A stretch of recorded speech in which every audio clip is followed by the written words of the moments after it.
This is David with Verge, and this is the new Moto G.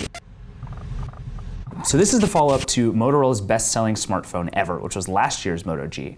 It's super cheap. It's designed to be like a high-end smartphone for everyone all over the world. So there's a few big changes to this phone. The biggest one, literally and figuratively, is the 5-inch screen. It's now a 5-inch 720p display. It looks really good. It's an LCD. It has nice viewing angles. There's nothing terribly special about it, but it's a good screen.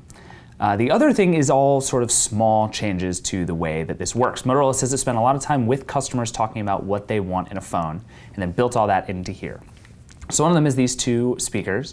They're now front-facing and they're much louder. They actually sound really good. The other big thing behind the removable back here, this is another important thing for Motorola, is having interchangeable backs. They have 15 of them now, and they tell me that there are actually people who buy all 15 and change them all the time. But anyway, behind that is now an SD card slot. Motorola says it found that people use the SD cards to trade information, to send things back and forth between devices, and not having a slot in some developing markets was a real problem for this device.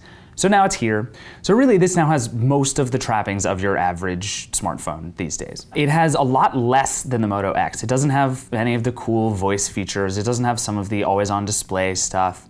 But it's just a very standard stock Android smartphone. It seems to work really well. It's pretty fast. It has a quad-core processor. These are the amazing things that you can get with a $179 smartphone now. It works pretty well. There's nothing terribly special about it. Again, it's just basic sort of stock Android. But it's a solid smartphone. And for $179, which is what this costs, and it's all over the world, and it's hugely popular in a bunch of different markets, this is about as good as you're gonna do for the price. It's the new Moto G. It's coming all over the world, and it's pretty interesting for Motorola.